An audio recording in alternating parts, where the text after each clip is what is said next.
ఎవరంది అన్నారా? Okay, I have not followed it.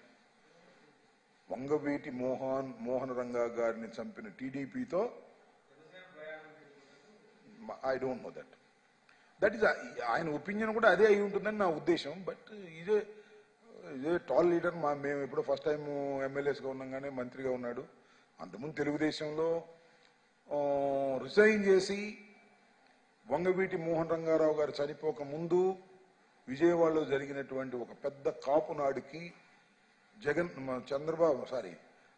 Vangaveeti Mohan Rangarao గారు జైల్లో ఉన్నప్పుడు కాపునాడు నిర్వహిస్తే ఆ రోజుల్లో 10 లక్షల మంది అటెండ్ అయితే ఆ రోజు చీఫ్ గెస్ట్ ముద్రగడ పద్మనాభం గారు తెలుగుదేశం నుంచి రాజీనామా చేసి వచ్చి ఆ వేదిక మీద ఉపన్యసించాడు. ఆ తర్వాత కొన్ని రోజులకి వంగవీటి మోహన్ రంగారావు గారిని హత్య చేశారు.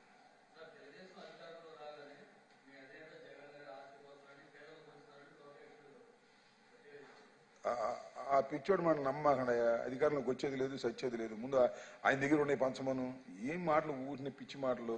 ఆ లోకేష్ కొద్దిగా పిచ్చి పిచ్చిగా మాట్లాడుతుంటాడు. పెద్ద సీరియస్గా పట్టించుకోకండి. అతను కుర్చీయే మరదేసేస్తున్నాడు, తెలుగుదేశం కుర్చీని. అది విషయం. ఓకే,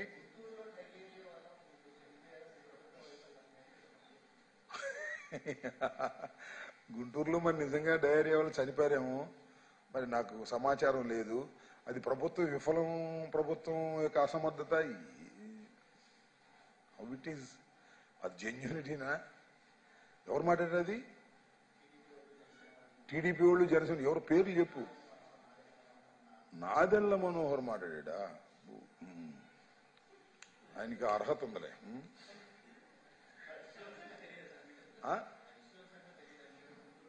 ఇప్పుడు నేను ఫాలో కాలేదు. తెలియదంటే అది తప్పుగా ఉంటుంది. నేను ఫాలో కాలేదు. నేను నా సత్యనపల్లి అడవుల్లో ఉన్నాను. గుంటూరులో డయేరియా వల్ల 3-4 మరణించారనే వార్త నేను చదవలేదు, చూడలేదు. నిజమై ఉండొచ్చు, నో ప్రాబ్లం.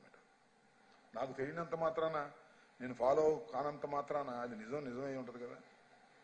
అయితే అది నిజమనే చెప్తున్నాను అనుకోండి. డయేరియా వల్ల 3 మరణిస్తే అంతటితో ఆగాడే మన మనోహరు, నాదెళ్ల మనోహరు. జగన్మోహన్ రెడ్డి గారు రిజైన్ చేయమని అడగాలే, ఇంకా అడగలేదు. అది కూడా అడుగుతాడు.